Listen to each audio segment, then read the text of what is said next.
to Education Station and another episode of Why Read? I'm Mary. And I'm Karen. And today we're discussing why read realistic fiction. What is realistic fiction? Realistic fiction is exactly what it sounds like. It's stories about people like you and me doing everyday things. It's books about dealing with the everyday issues of life. There's no magic, there's no monsters, there's no time travel. It's just people being people. That sounds cool. So we're going to talk about some books today that will explain some different types of realistic fiction. So, sometimes you want to read a book about where you live. This book is about Florida. It's called Hoot by Carl Hiaasen, and it's based in Florida. It's about a kid named Ryan who just moved to Florida from Montana. He's very observant, and he notices something really strange on the bus one day and has to go find out what's happening. He also learns that there's a bully on the bus too, so he starts to stand up for himself. He finds really good friends, and there's a little twist with some environmental action in it. So this book is really great fun about protecting the little guy, or maybe the little owl. So you should check out Hoot. Sometimes you want to read about families being families. Now, I don't have any sisters, but I love this book, The Penderwicks. It's about a family of 4 sisters and their single dad, and they go on a family vacation and the chaos that ensues. So the 4 Penderwick sisters and their dad go to what they think is going to be a little cottage in the woods, kind of run down, and what ends up being a very nice guest cottage on a fantastic country estate. The estate, however, is owned by a very rich, very snobbish woman who has a son who's about the Penderwick's age. His name is Jeremy. Now, Jeremy is very nice and an only child, and he has no idea what it's like to be around siblings. So he and the Penderwick sisters kind of fall in together and go on fun adventures dealing with lost rabbits and angry bulls, and helping Jeremy convince his mom that maybe a career in music is not so bad. Lots of great fun. If you have a big family, I'm sure it will remind you of yours. If you don't, it gives you a great little purview into what it'd be like to be surrounded by sisters. And that's the great thing about realistic fiction. It helps you see what the other side is. So I have in this other book here. It's called Top of the Order. So this is a book about kids, 5th graders, who are getting ready to go into 6th grade, and they're on a baseball team. So this is about sports. Sports is realistic, and they deal with everything that's going on outside of the school. When they're at home, each one of their lives is totally different, but when they get on the baseball field, that's when they work the best as a team. So there's one little twist though. They need an extra player. The extra player is a girl. So you guys should check out Top of the Order by John Coy to see how these 4 friends make it through the baseball season, dealing with family problems and getting along with people. Sometimes, say you have an issue, bullying, trouble in school, sometimes you want to read a book that has a character in it who's dealing with the same issues you are. Or sometimes if you don't have that issue, it's nice to read a book about a character dealing with that issue so that you can empathize with them. You start to understand, step in their shoes and see what their life is like. Yeah. Well, this book, Fish in a Tree by Linda Mullally Hunt, is about a very smart girl. She's terrific at math. She's a great problem solver, but she has a lot of trouble reading, and she tries to hide this. Now, I know a lot of people have a lot of trouble reading, and sometimes you really don't want anyone to know because you don't want to feel dumb. Well, Allie is not dumb. She just has trouble reading. So what she would do is cause these distractions, big disruptions, anytime anyone asked her to read aloud. And so everyone kind of picked on her because they know she's hiding something. So they treat her like she's dumb. Until she meets one teacher who really sees her potential, sees how creative she is, sees how wonderful she is in math, and realizes that maybe there's a problem, that she just needs a little extra help when it comes to reading. So Allie finds this teacher who really nurtures her, and through this finds other kind of oddball friends who all have their own little quirks, but together they make a great team and they get through school and help each other. And it's a really wonderful book to make you feel included, to make you feel like there's hope. You can find a way out of it. There's always friends. Even for the loneliest kid, there's someone out there who's going to be like you and going to like you.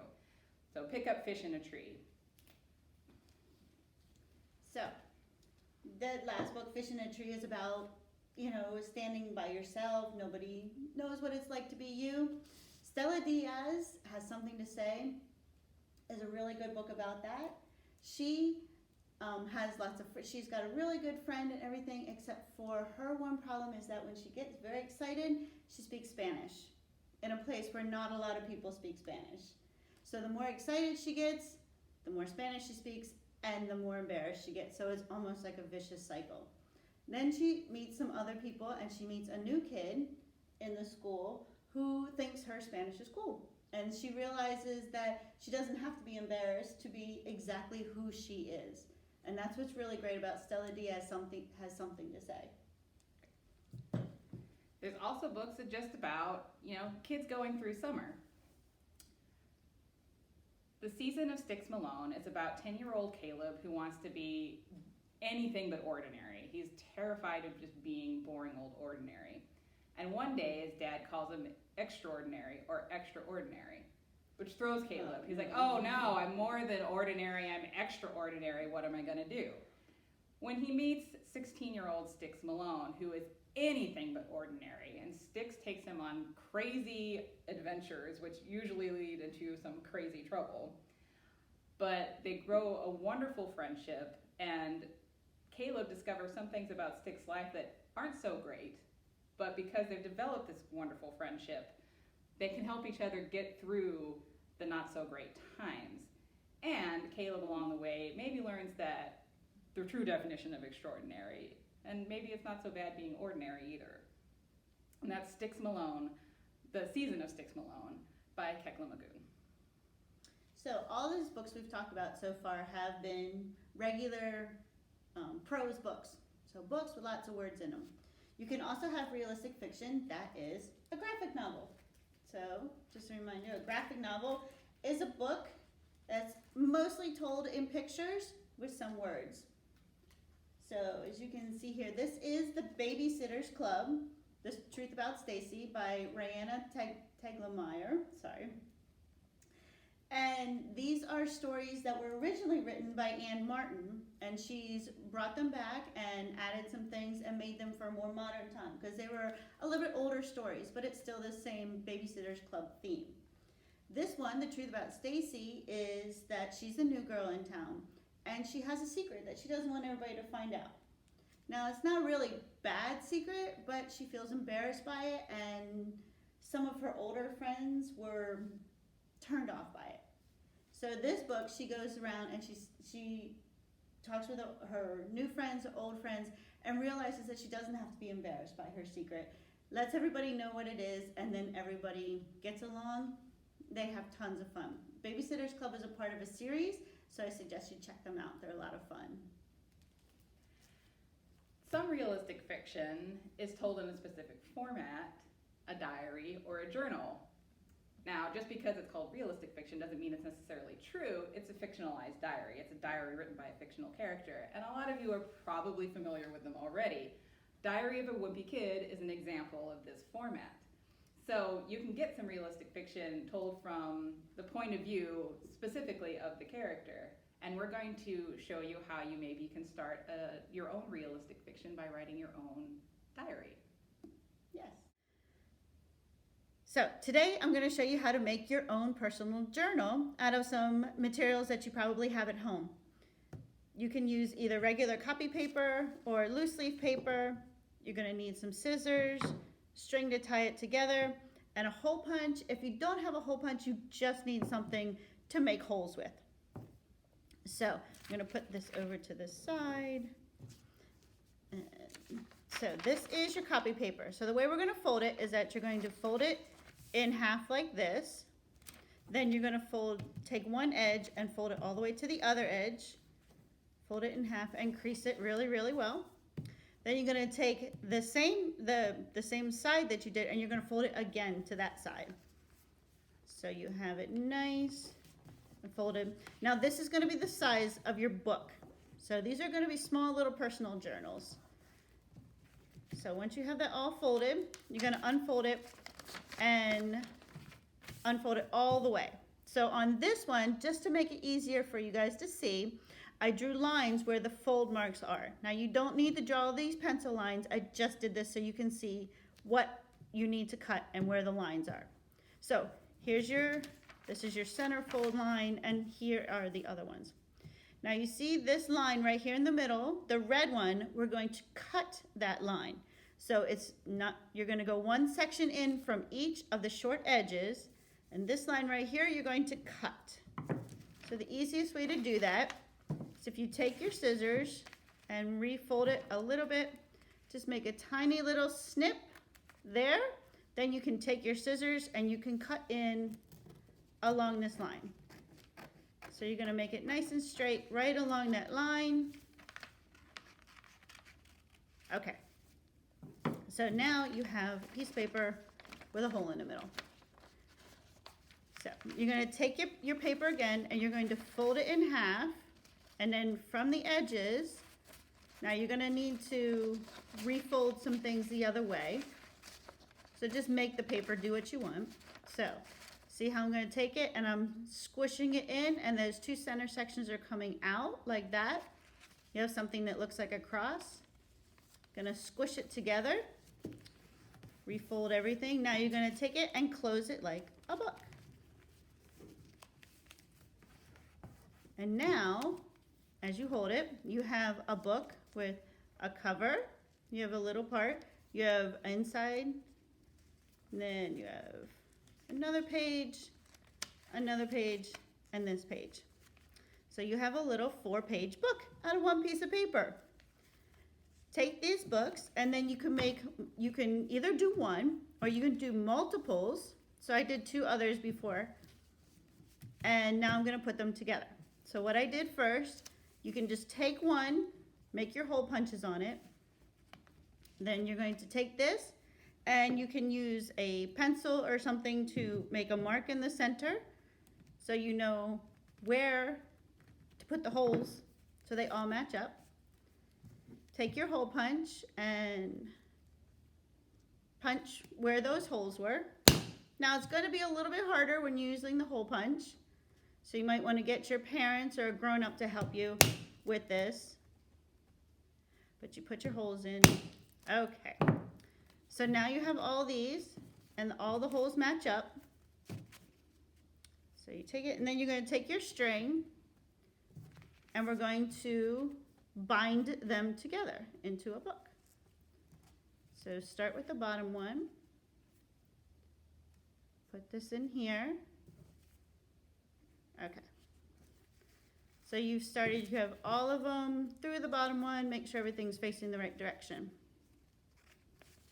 Okay. So you're going to pull it, let's make sure it's nice and clean. So pull it till you have just a little tail sticking out like that. Now, you're going to go back down through the middle one, through all 3 of them. And I know it's a little bit hard to see here. So I went back down. Now I'm going to pull it, but make sure this tail stays out. So you're going to have to just be gentle when you're pulling it. Now it's on the back, so you're going to go up through the back again. So if you figure this is the top, you're going down and then back up through this one. So 1, 2.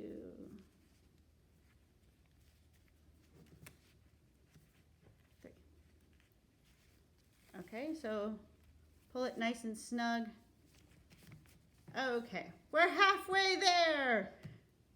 So now you're going to reverse it, and you're going to do the opposite of what you did coming up. So we're going to go down, going the same way. Now you're going to go back down through this same middle hole. If you have bigger paper and you want to make more, you have like a longer piece of paper, use that. Always make sure you punch an odd number of holes.